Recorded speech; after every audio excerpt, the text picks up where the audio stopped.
Hoy, a 79 años del 19 de abril de 1943, el levantamiento del gueto de Varsovia sigue siendo un símbolo en la constatación de que la resistencia no solo era posible, sino imprescindible. Reivindicamos esa actitud que se multiplicó en otros guetos y campos de concentración. Fueron hombres y mujeres jóvenes, valientes, que armaron un ejército clandestino para enfrentar a la máquina bélica y asesina más grande de la primera mitad del siglo XX. Recordamos al joven estratega Mordejai Anielewicz, que como jefe de la rebelión decía que su lucha no era solo por su supervivencia, era contra el feroz opresor nazi fascista en una batalla desigual. Valoramos su consigna por nuestra y vuestra libertad. En palabras del historiador judío Simón Dubnov, mientras caía en la resistencia, schreibt und verschreibt, escriban y registren. Como dijo Mario Benedetti, todo se hunde en la niebla del olvido, pero cuando la niebla se dispersa, el olvido está cargado de memoria. Es posible registrar el pasado contra los militantes del olvido. Por eso, todos los años reforzamos el recuerdo de quienes sufrieron y murieron en la Shoah. Homenajeamos con el encendido de velas que simbolizan a los que nos dejaron el legado de ejercer la lucha por la vida y la libertad. Con nosotros presentamos al doctor Atilio Borón. Es sociólogo, politólogo, catedrático y escritor argentino, doctorado en Ciencias Políticas por la Universidad de Harvard, profesor consulto de la Facultad de Ciencias Sociales de la Universidad de Buenos Aires. Buenas tardes, Atilio Borón. Buenas tardes a todas y todos. La verdad, lamento no haber estado desde el principio, me perdí los primeros minutitos, pero estoy muy emocionado por la ceremonia, muy emocionado, realmente, no solo por la recordación del gueto, de la heroica resistencia del pueblo judío en Varsovia, sino por la dedicatoria que ustedes hicieron a las niñas y niños judíos, a nuestros soldados, a los desaparecidos. Es algo que encarna lo mejor de la gran tradición humanista del pueblo judío, así que la verdad disfruté mucho y me emocionó mucho ver toda esta ceremonia. Yo quiero decir, me habían pedido unas palabras, no muchas, no los voy a aburrir con una conferencia, ¿verdad? Pero sí unas reflexiones, compartirlas con ustedes, de que esa heroica lucha de aquella gente, ¿verdad? En Varsovia, en el año 43, el año en que yo nací, ¿verdad? Nací poco después del levantamiento. Fue una lucha extraordinaria. Ellos repelieron a un destacamento muy numeroso y complejo que mandó Hitler. Himmler especialmente se encargó de la operación, a repeler el gueto de Varsovia. Y fueron derrotados. O sea, la valentía de esa gente que no tenía casi qué comer, dónde dormir, cómo alimentarse, cómo curarse. Sin embargo, tenían una pasión, un ardor. Estaban totalmente dominados por esta aspiración de la libertad y de la justicia y del humanismo. Y lucharon y derrotaron a esa primera camada de salvajes que mandó el gobierno de Adolf Hitler en contra de los judíos del gueto de Varsovia. Luego mandaron una segunda, mandaron a un personaje repugnante, no recuerdo ahora el nombre, una bestia carnicera. Tuvo que incendiar prácticamente todo el gueto, porque no podían con la resistencia heroica de esa gente. Si me preguntaran de golpe ustedes, ¿no es cierto?, un ejemplo parecido, casi no hay en la historia. Rebeliones de este tipo que pusieron en jaque a los poderes establecidos, nada menos que al poderío de la Alemania nazi, que había sometido prácticamente a toda Europa.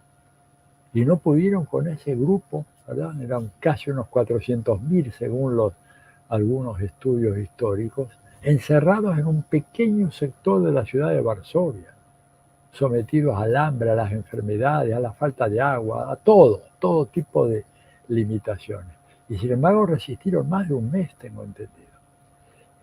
Solo se me ocurre pensar como rebelión, como una forma extraordinaria de rebelión, la rebelión de Espartaco contra el Imperio Romano, que lo puso en jaque. Estuvo ahí nomás, ¿verdad? Espartaco, de acabar con todo aquello.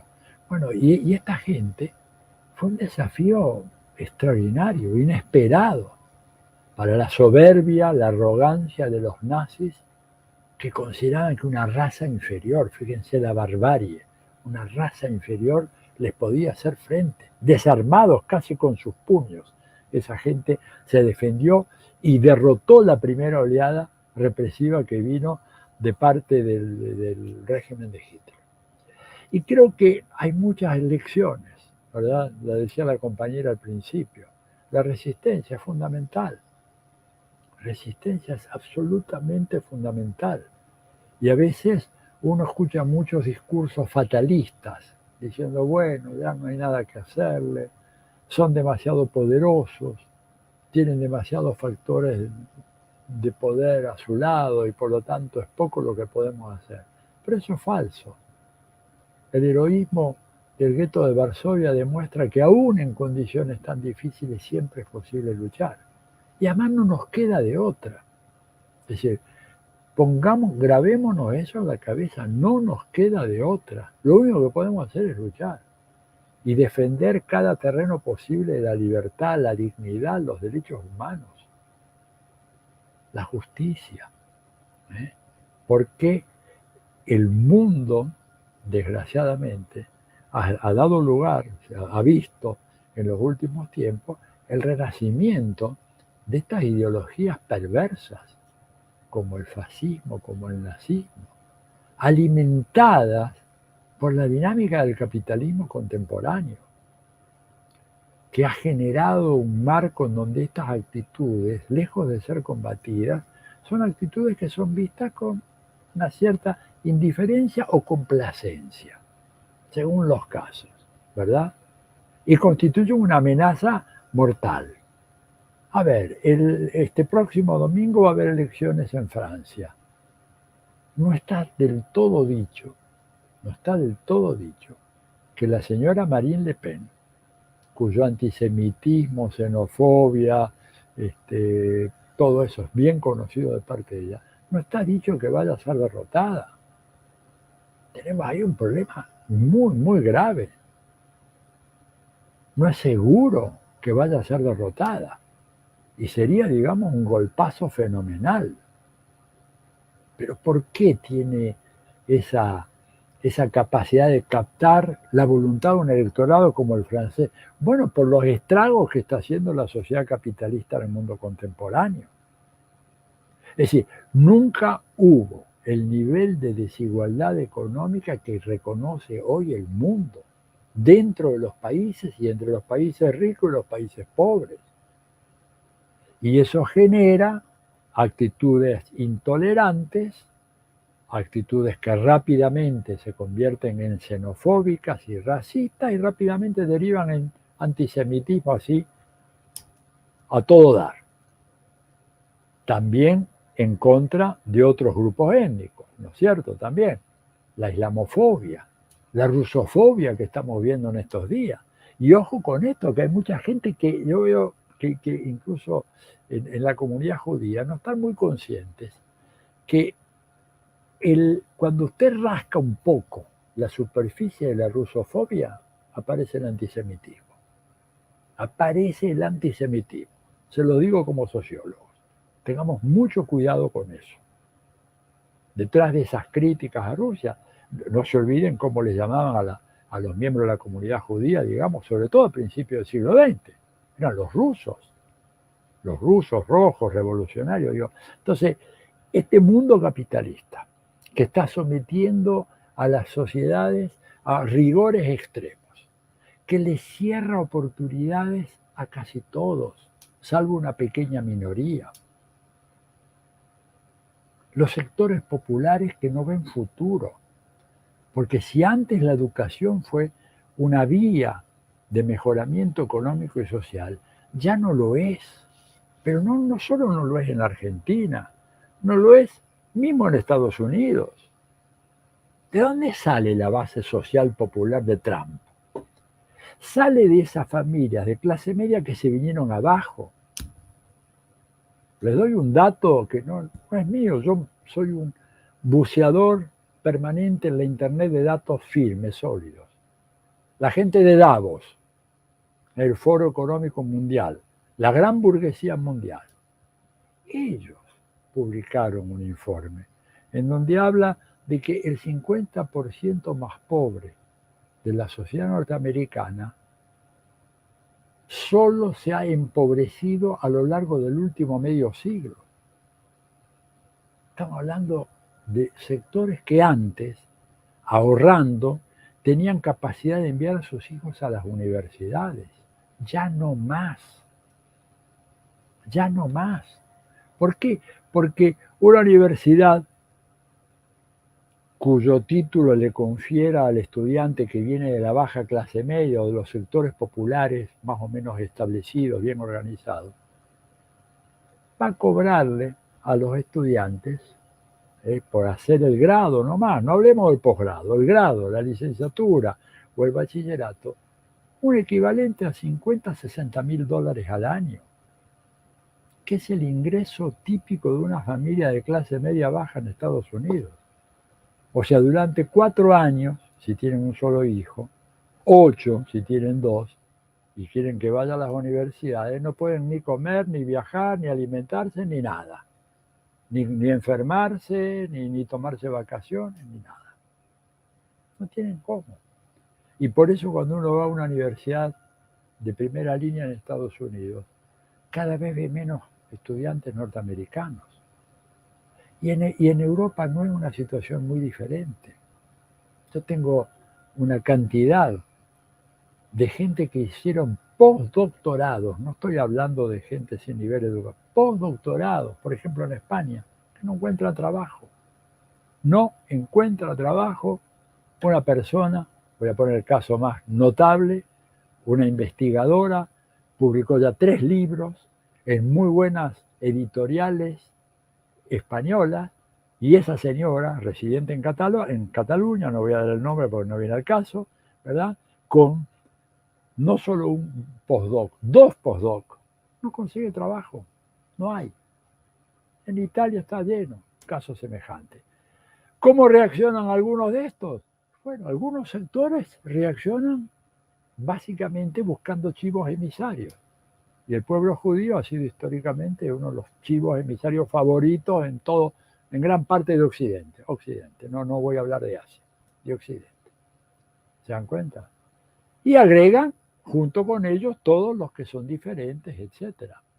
Por eso, por ejemplo, el otro día, yo estaba mirando, haciendo un poco un surfeo ahí en la televisión, y aparece en la televisión alemana una señora que después me enteré que era una alta funcionaria de un organismo de la Unión Europea, hablando de que, bueno, al fin y al cabo, hay que entender a Rusia, porque Rusia no es europea.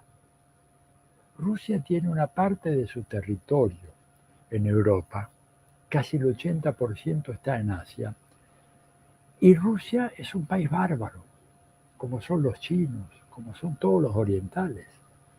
Por eso nosotros tenemos que poner una frontera, levantar una valla para evitar que Rusia se nos venga encima. Porque Rusia es equivalente al imperio, digamos, de los mongoles o de los tártaros. Van a venir a arrasar con Europa. Esto lo decía una señora doctorada, directora de un instituto de estudios europeos y euroasiáticos de la Unión Europea, no era una cualquiera. Y ahora, fíjense, el prejuicio de esa mujer, trasládenlo cómo puede ser a nivel de un trabajador desocupado o un trabajador con muy bajo nivel de calificación profesional, que ha perdido la protección sindical, como en la mayoría de los países.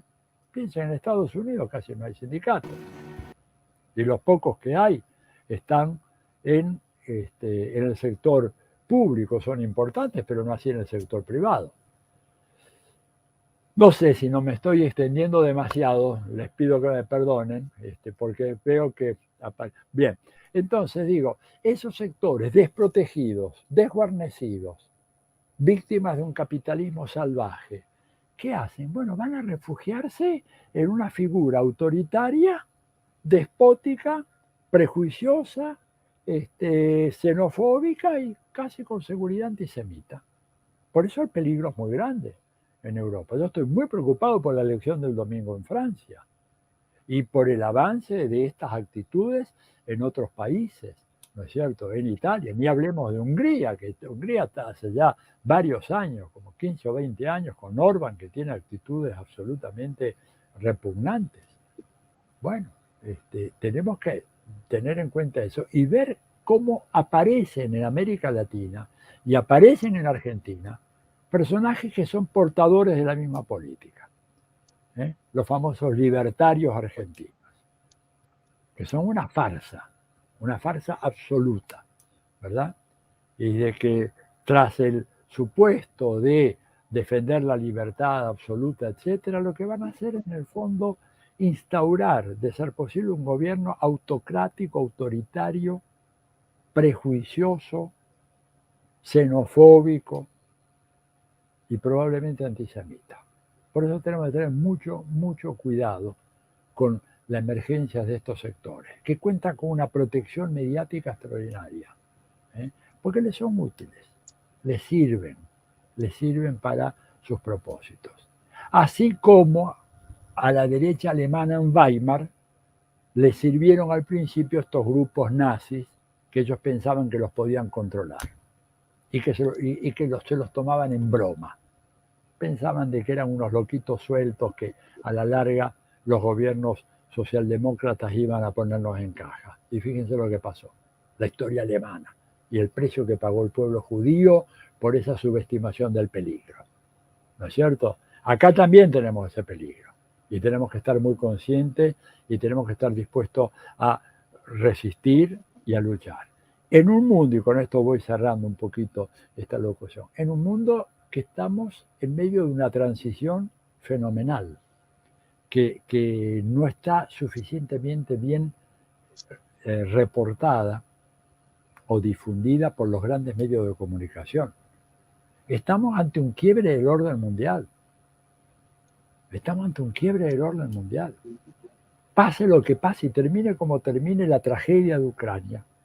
Sería un tema larguísimo para tratar, ¿verdad? Pero cualquiera que sea el resultado, acá se ha roto algo.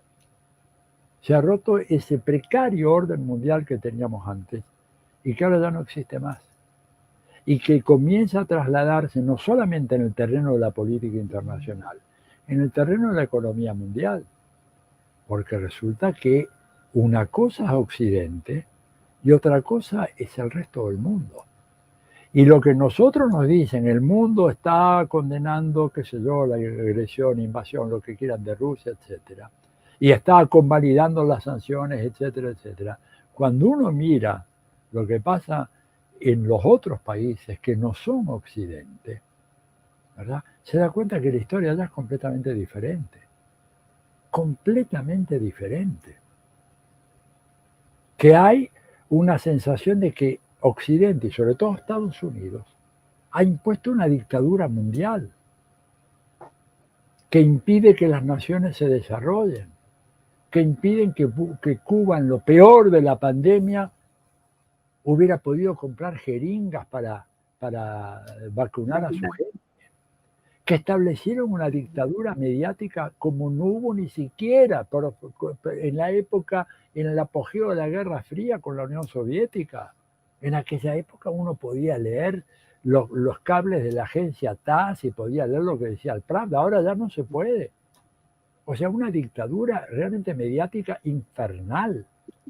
En 1980 se hicieron los Juegos Olímpicos de Verano en Rusia. Ustedes recordarán, algunos de ustedes, porque son gente más o menos grande, recordarán, hubo un veto del gobierno de los Estados Unidos.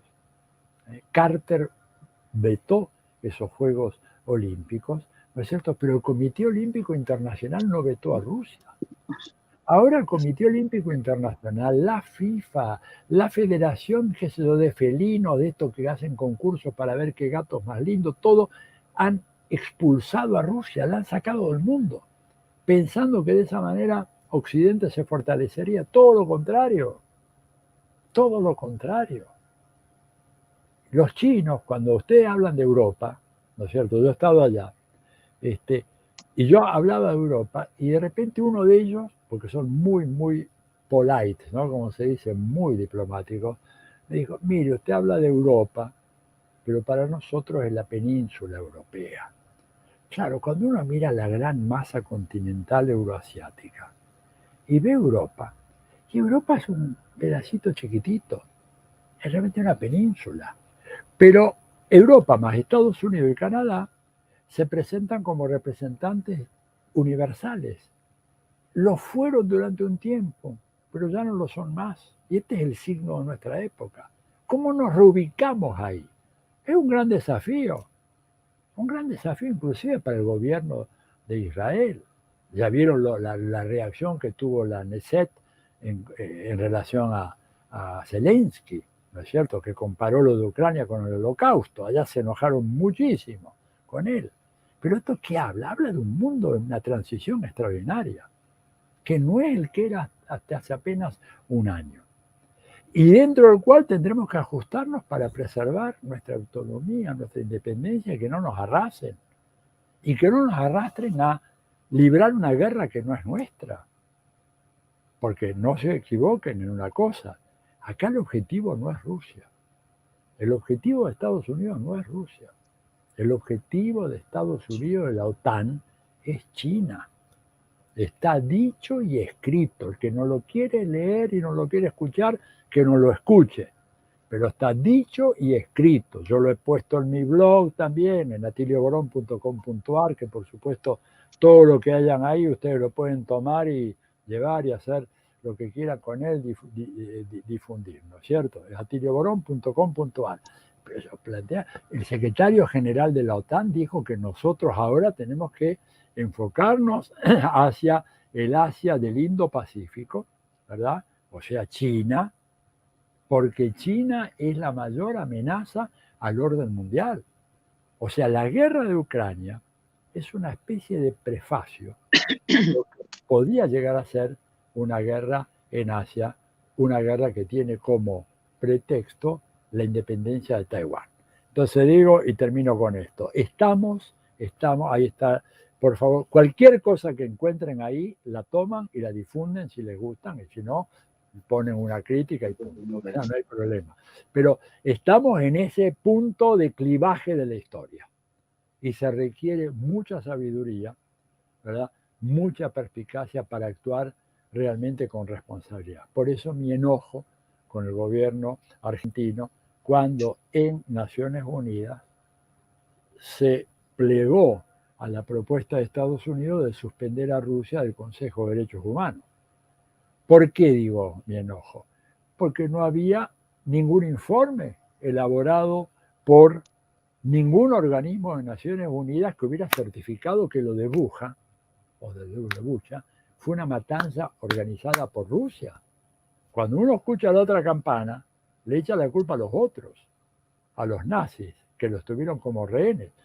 No sé cuál es la verdad, pero lo que yo digo es que así como acá la doctrina Irursum se aplicó para poner preso a una persona que podría ser sospechosa de haber cometido un delito, pero mientras se lo investigaba iba preso, lo cual altera el orden jurídico, se hizo lo mismo con Rusia.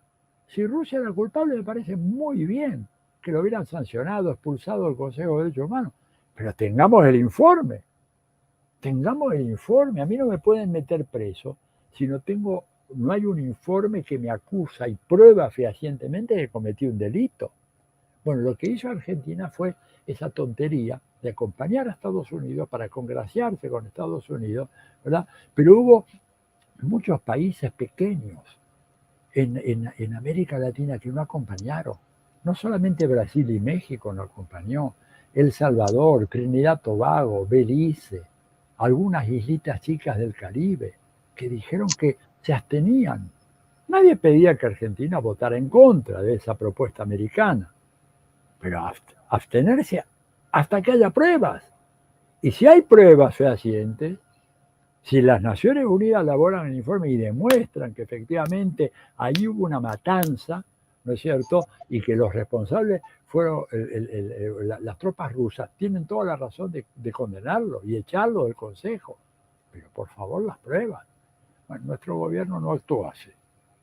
Y les digo que además, y termino con esto, cuando quienes dicen eso son gentes que convirtieron al carnicero del pueblo judío que estaba en Ucrania, el señor Stepan Bandera, que lo habían ocultado bajo la alfombra durante décadas y ahora tiene monumentos y lo transforma en un héroe nacional.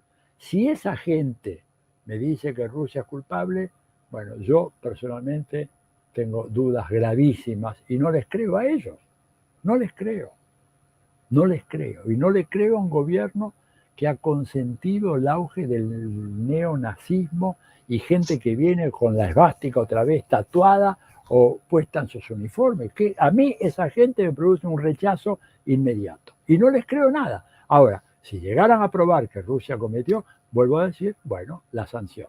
Pero por eso mi enojo con el gobierno argentino.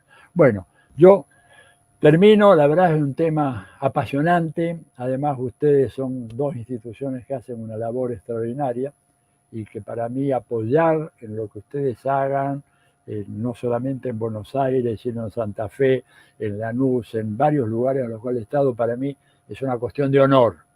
Así que les digo simplemente que los abrazo, conmovido por ese homenaje, por ese encendido de velas, ese recordatorio a esa gente que luchó con tanto heroísmo, con tanta pasión, dando un ejemplo de humanidad al mundo, y decirles que no nos olvidemos, que el año que viene habrá que hacer algo muy especial porque serán 80 años de esa gesta realmente extraordinaria. Bueno, y ojalá que el COVID y la edad y todo me permita compartir con ustedes ese momento y celebrarlo inclusive ya de manera presencial, conmemorar esa hazaña gigantesca que cometieron esos casi 400.000 judíos encerrados por los nazis en el gueto de Varsovia. Les mando un gran abrazo y buenas noches a todas y todos.